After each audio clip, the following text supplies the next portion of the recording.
आपण ख्रिस्ती विश्वासू जीवन जगत असताना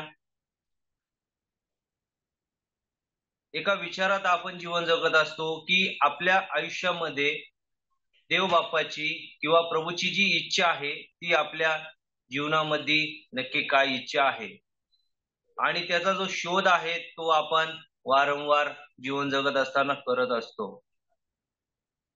साधारण जीवन जगणारे असे आपण व्यक्तिमत्वाचे लोक आहोत आणि प्रभू येशू ख्रिस्ताच्या द्वारे आपली जी निवड आहे ती निवड झालेली आहे. परंतु देवाची इच्छा हीच आहे हे जाणण्यासाठी आपण प्रभूच्या वचनाकडे आपलं जे मन आहे ते आपण आज सकाळी आपण आपलं मन त्या ठिकाणी वळवूयात किंवा आपलं जे मन आहे त्या ठिकाणी आपण लावूयात. तर देवाच्या 3 इच्छा आपल्या जीवनाद्वारे आहेत. आपण पहिले थेसलोनिकरास पत्र याचा 5वा अध्याय आणि 16, 17 आणि 18 हे वचन आपण आजच्या सकाळी आपण आज वाचूयात. मी तुमच्यासाठी ते वचन वाचतो. सर्वदा आनंद करा, प्रार्थना अखंड करा, प्रत्येक गोष्टीत उपकार स्तुती करा, कारण तुम्हाविषयी ख्रिस्त येशूमध्ये देवाची इच्छा हीच आहे. आपण पाहत आहोत की प्रेषित पौल जे आहेत ते मंडळीला पत्र लिहत असताना तेथील जे बंधुजन लोक आहेत त्यांच्यासाठी हे वचन विशेष करून ते लिहत आहेत. आणि 16वं वचन आणि 17वं वचन जे आहे ते 3 शब्दांमध्येच आहे. सर्वदा आनंद करा, प्रार्थना अखंड करा आणि प्रत्येक गोष्टीत उपकार स्तुती करा. ख्रिस्त येशूमध्ये देवाची इच्छा हीच आहे. आपल्या ख्रिस्ती जीवनामध्ये जीवन जगत असताना देवाची जी इच्छा आहे त्याचा उल्लेख या ठिकाणी प्रेषित पौल या ठिकाणी करत आहेत. आणि देवाची खरी इच्छा काय आहे की आपण आपल्या जीवनामध्ये जीवन जगत असताना सर्वदा आपण आनंद करणे गरजेचं आहे. कारण की त्या आनंदाच्या पात्रतेचे आपल्याला देवानी प्रभू येशू ख्रिस्ताच्या द्वारे करून ठेवलेलं आहे.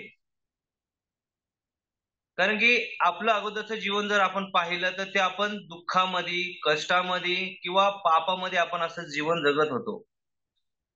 परंतु प्रभू येशू ख्रिस्ताच्या द्वारे देवाने आपल्याला तो अधिकार दिलेला आहे की आपण प्रभूमध्ये आपण आनंद करू शकतो. प्रेषित पौल सुंदर अशा रीतीने लिहत आहे त्या ठिकाणी आणि त्याचा उलगडा आपल्याला या जीवनामध्ये ते करून देत आहेत की देवाची जी इच्छा आहे ती ओळखा आणि देवाची हीच इच्छा आहे की तुम्ही सर्वदा प्रभूमध्ये तुम्ही आनंद करा. आपण ज्यावेळेस या जगामध्ये जीवन जगत असतो त्यावेळेस आपल्याला सार्वजनिक जीवनामध्ये जीवन जगत असताना वेगवेगळ्या अडचणी येतात, वेगवेगळे प्रसंग आपल्यावरती येतात. परंतु त्या प्रसंगामध्ये डगमगून न जाता सर्वदा आपण काय करायचं आहे, देवामध्ये आपण आनंद करायचा आहे. आणि देवाची इच्छा हीच आहे, आपल्या प्रभूची परमेश्वराची अशी इच्छा नाही की त्याची जी लेकरं आहेत ते दुःखामध्ये असावेत, ते वेदनेमध्ये असावेत, ते त्रासामध्ये असावेत, ते निराश असावेत, अशी आपल्या देवाची इच्छा नाहीये. आपल्या देवाची इच्छा काय आहे की त्याचे जे लेकरं आहेत ते सुखामध्ये असावेत आणि ते सर्वदा त्यांनी आनंद करणं गरजेचं आहे. आपण फक्त सुखामध्येच आनंद करायला पाहिजे का? तर तसं नाहीये. ज्यावेळेस आपण दुःखामध्ये असतो त्यावेळेस देखील काय करायला पाहिजे, आपण आनंद करायला पाहिजे. आणि ह्याचे अनेक उदाहरणं आपल्याला पवित्र शास्त्रामध्ये जे जिवंत देवाचं जे वचन आहे ते आपल्याला वेगवेगळ्या घटनेच्या द्वारे काय करत असतं, आपल्याला दाखवत असतं. आणि ज्यावेळेस आपण हे वचन वाचतो, त्याचं मनन करतो, नक्कीच त्यावेळेस काय होतं, आपल्यामध्ये एक आत्मिक उत्तेजन निर्माण होतं आणि आपण काय करतो, आनंदाने भरून जातो. हे आपल्याला एक मदत करणारं आणि सहाय्य करणारं वचन आहे देवबापाचं, की आपण प्रत्येक वेळेस देवामध्ये आपण आनंद करायला पाहिजे. फिलिप्पिकरास याचा 4था अध्याय आणि 4थ्या वचनामध्ये प्रेषित पौल यांनी असं लिहून ठेवलं आहे, प्रभूमध्ये सर्वदा आनंद करा. मी पुन्हा सांगतो, आनंद करा. या ठिकाणी प्रेषित पौल यांनी 2 वेळा या ठिकाणी आपण लिहिलेलं पाहत आहोत की आनंद करा. मी पुन्हा सांगतो की आनंद करा. आपल्याला ठाऊक आहे की ज्यावेळेस हे पत्र लिहिण्यात आलं त्यावेळेस प्रेषित पौल हे जेलमध्ये होते, कारावासामध्ये होते आणि त्या ठिकाणावरून ते हे पत्र लिहित होते. आणि त्यांचं पत्र लिहित असताना देखील एकच उद्देश होता की मंडळीविषयी त्यांची असलेली त्यांची आपुलकी आणि त्या वचनाच्या द्वारे ते आपल्याला देखील दाखवू इच्छितात की तुम्ही सर्वदा प्रभूमध्ये कसं असायला पाहिजे, आनंद करायला पाहिजे. आपण विचार करू शकतो की ज्यावेळेस कोणी व्यक्ती जेलमध्ये असतो, कारावासामध्ये असतो, बंदिवानामध्ये असतो, त्याचा विचार कशा प्रकारे असू शकतो. जर आपण एक साधारण जीवन जर का पाहिलं, एखादा कैदी जर का पाहिला, तर त्याची एकच इच्छा असते की मी या कारावासातून मी बाहेर जावं. तो त्या कारावासामध्ये दुःखी अशा अवस्थेमध्ये तो जीवन जगत असतो. पण आपण इथं पाहतो की प्रेषित पौल हे कारावासामध्ये देखील काय होते, ते आनंदी होते. त्या ठिकाणी त्यांना वेदना होत्या, परंतु तरी देखील ते आनंदी होते. आपण जर एक मनुष्य या नात्याने विचार केला, समजा आपण जर का त्या ठिकाणी सुद्धा आपण विचार केला असता की मी या कारावासामधून बाहेर कसा निघू, मी स्वतंत्र जीवन कसं जगू, मी ह्या जगातील लोक जसा वेगवेगळ्या गोष्टींचा आनंद घेतात त्या गोष्टींचा मी आनंद कसा घेऊ. परंतु प्रेषित पौल या ठिकाणी आपल्याला दाखवत आहेत की तुम्ही फक्त प्रभूमध्ये काय करा, सर्वदा तुम्ही आनंद करा. प्रभूमध्ये असताना आपल्याकडे 2 निवड असतात किंवा 2 चॉईस आपल्याकडे असतात. एक तर आपण आनंदमय जीवन आपण ह्या जगामध्ये जगू शकतो किंवा निराशामय असं जीवन आपण जगू शकतो. बाहेरील जगात जर का आपण पाहिलं तर कित्येक तरी लोक काय आहे, आज निराश अवस्थेमध्ये आहेत. त्यांच्या जीवनामध्ये जरी त्यांच्याकडे सर्व मालमत्ता असेल, सर्व धन असेल, संपत्ती असेल, तरी देखील लोक काय आहेत, निराश आहेत. परंतु ख्रिस्ती जीवनामध्ये ज्यावेळेस आपण विश्वासणारे म्हणून नात्याने जगतो, त्यावेळेस जरी आपल्याकडे ह्या सर्व गोष्टी नसतील, जरी आपल्याकडे मालमत्ता नसेल, जरी आपल्याकडे संपत्ती नसेल, तरी आपल्याकडे काय आहे, आशा आहे. ती प्रभूची आशा आहे. आणि प्रेषित पौल हे सांगत आहेत की तुम्ही सर्वदा काय करा, प्रभूमध्ये तुम्ही आनंद करा. जेलमध्ये राहून देखील या ठिकाणी आपण पाहत आहोत की प्रभूचे सेवक प्रेषित पौल याविषयी आपल्याला ते सांगत आहेत. आपण त्यांच्या जीवनाकडून बघू शकतो की ज्यावेळेस प्रेषित पौल आणि सीला हे ज्यावेळेस जेलमध्ये होते त्या प्रकारे त्यांचे कसे हाल करण्यात आले किंवा त्यांना अटक करण्याच्या पूर्वी त्यांचे हाल कसे करण्यात आले, त्या घटनेकडे देखील आपण आपलं मन आपण काय करू शकतो, वळवू शकतो. आनंदी स्वतः अगोदर प्रेषित पौल काय होते, ते स्वतः आनंदी होते आणि त्यानंतर ते मंडळीला देखील काय करत होते, आनंदी राहण्यासाठी ते प्रोत्साहन देत होते. प्रेषितांची कृत्य याचा 16वा अध्याय आणि जर आपण 25वे वचन जर का वाचलं आपण किंवा आपण 19व्या वचनापासून आपण वाचणार नाही आहोत, परंतु त्याचा जो सारांश आहे हे लिहिण्याचा, पौल व सीला यांना मार व कैद. या ठिकाणी आपण पाहत आहोत की पौल आणि सीला या दोघांना काय झालेलं आहे, पकडण्यात आलेला आहे आणि त्यांना त्या ठिकाणी फटके मारण्याची, छड्याने मारण्याची आज्ञा त्या ठिकाणी करण्यात आलेली आहे. आणि त्यानंतर 23वे वचन, आणि त्यांना पुष्कळ फटके मारल्यावर त्यांना तुरुंगात टाकले व तुरुंगाच्या नायकाला त्यांना बंदोबस्ताने राखण्यास हुकूम केला. असा त्याला हुकूम मिळाल्यावर त्याने त्यांना आतल्या तुरुंगात घालून त्यांचे पाय घोड्यात अडकवले. परंतु आपण सेकंड पार्ट जर का पाहिला, ह्या ठिकाणी मध्यरात्र झालेली आहे. ज्यावेळेस ते 2 जण तुरुंगात होते त्यावेळेस मध्यरात्रीची वेळ आहे आणि त्या ठिकाणी पौल आणि सीला हे काय करत आहे आपण या ठिकाणी बघत आहोत. या ठिकाणी त्यांच्याकडे चॉईस होती. एक तर ते तुरुंगात असताना निराश होऊन दुःखी होऊन रडत बसले असते, किंवा आपण म्हणू शकतो की ते नाव ठेवत बसले असते एकमेकांना, किंवा प्रभूला ते नाव ठेवत बसले असते. परंतु त्यांनी तसं न करता त्या ठिकाणी त्यांनी आनंदी होऊन 25व्या वचनामध्ये लिहिलेलं आहे, आणि मध्यरात्रीच्या सुमारास पौल व सीला हे प्रार्थना करून देवाला गाणी गात असता बंदिवान त्यांचे ऐकत होते. हे कसं शक्य आहे?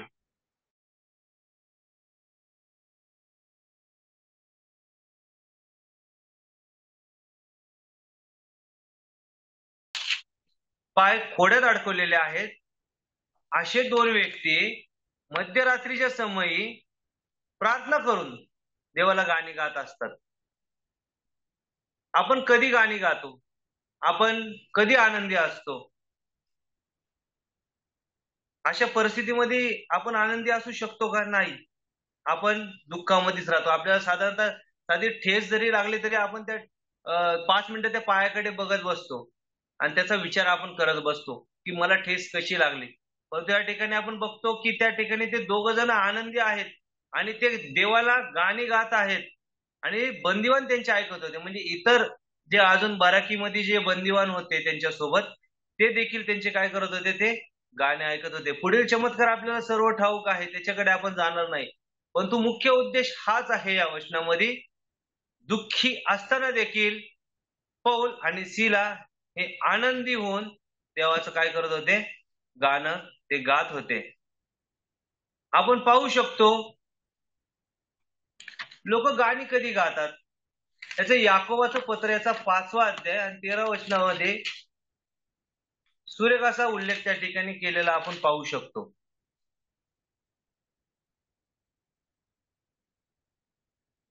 याचा सेकंड पार्ट, कोणी हर्षित आहे काय त्याने स्तोत्रे गावी. कोणी हर्षित आहे काय?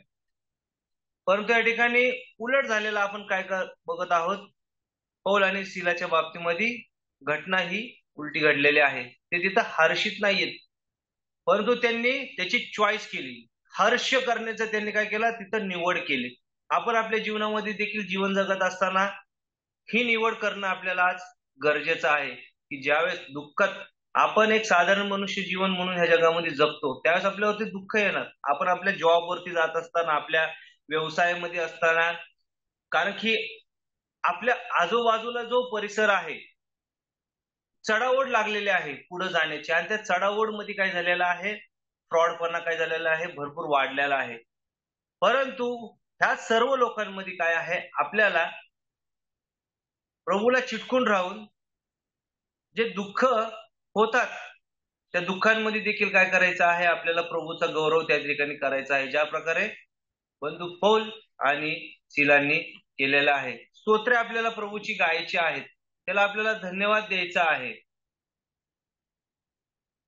तसंच आपण बघू शकतो की अजून आपण कशा प्रकारे आणि कुठल्या स्थितीमध्ये असताना आपण प्रभूचं जे आहे आपण प्रभूमध्ये सर्वदा आपण आनंद करू शकतो.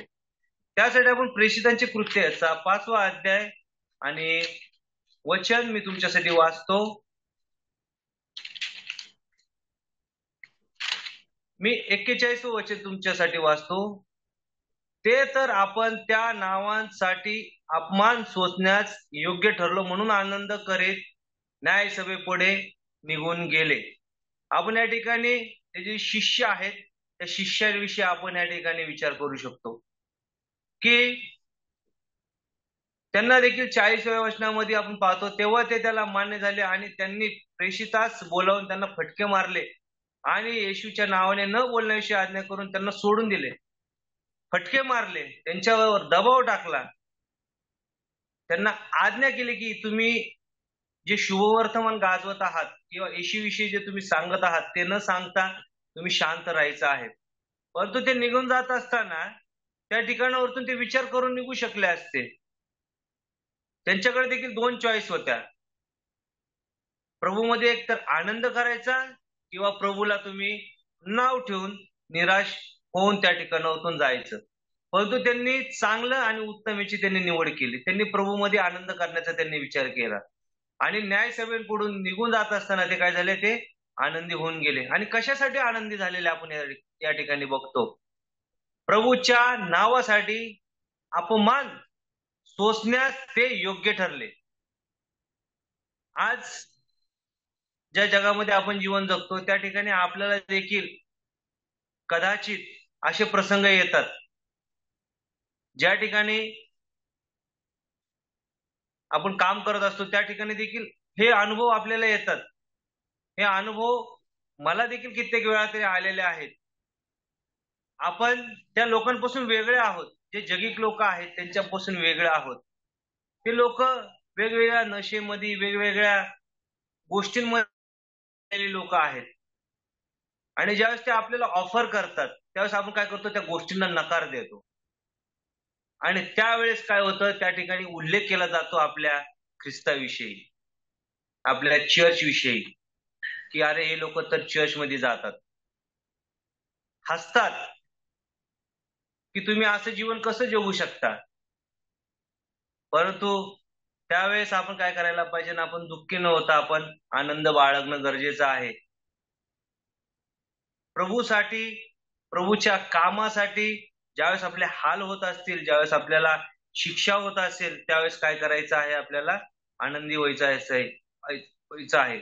ज्या प्रकारे त्याचे शिष्य त्याच्याविषयी आनंदी झाले की प्रभूची इच्छा जी आहे की सर्वदा आनंदी राहायचं आहे, ती इच्छा पूर्ण करण्यासाठी त्यांनी काय केलं, ज्यावेळेस त्यांच्यावरती अन्याय आला, त्यांना शिक्षा झाली, त्यांना फटके बसले, त्यावेळेस देखील काय झालेलं आहे, त्यांनी प्रभूचा आनंद त्यांनी केलेला आहे. आणि विशेष करून काय आहे, परमेश्वराचा जो आनंद आहे ना तो आपल्यासाठी सामर्थ्य आहे.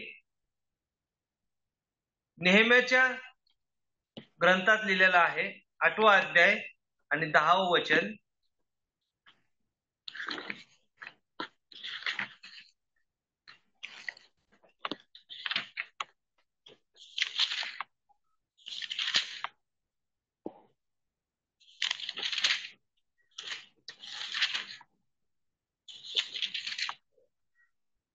तेव्हा त्याने त्यांना म्हटले, जा तेलकट खा व गुळचट प्या व ज्याच्यासाठी काही तयार झाले नाही त्याच्याकडे वाटे पाठवा, कारण हा दिवस आमच्या प्रभूला पवित्र आहे, म्हणून खिन्न असू नका. शेवटचा भाग, कारण यहोवाचा आनंद तुमचे सामर्थ्य आहे. प्रभूचा जो आनंद आहे ना, परमेश्वराचा जो आनंद आहे ना तो आपल्यासाठी काय आहे, सामर्थ्य आहे. आपल्यासाठी तो गड आहे, त्याच्यावरती आपण टिकू शकतो. ह्या जीवनामध्ये आपण जगत असताना आपल्याला निराशा येते, आपल्याला संकट येतात, परंतु ज्यावेळेस आपण प्रभूचं सामर्थ्य बघतो, ज्यावेळेस प्रभूचं आपण वचन वाचतो त्यावेळेस काय होतं, आपल्याला एक स्ट्रॉंग फील आपल्याला आतमध्ये काय होतं, निर्माण होते. आपल्याला उत्तेजन निर्माण होतं. प्रभूच्या सोबत आपण आहोत याची आठवण आपल्याला होती. प्रभू आपल्या सोबत आहे याची आठवण आपल्याला होती. आणि ज्या अडचणी आपल्यावरती येतात त्याच्यामधून लढण्याची काय असते, शक्ती, सामर्थ्य आपल्याला देव देत असतो. आपल्याकडे जरी काही नसले, आपल्याकडे जरी धन नसेल, आपल्याकडे संपत्ती नसेल, तरी देखील आपल्याकडे आपण आनंदी असणं गरजेचं आहे.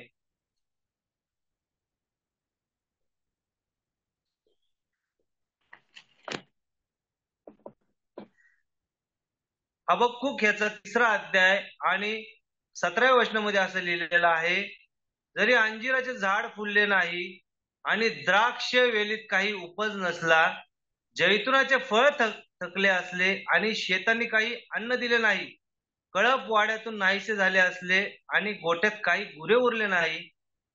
18वं वचन खूप महत्वाचं आहे आपल्यासाठी. तरी मी यहोवाच्या ठाई हर्ष करीन, मी माझ्या तारणाच्या देवाच्या ठाई उल्हास करीन.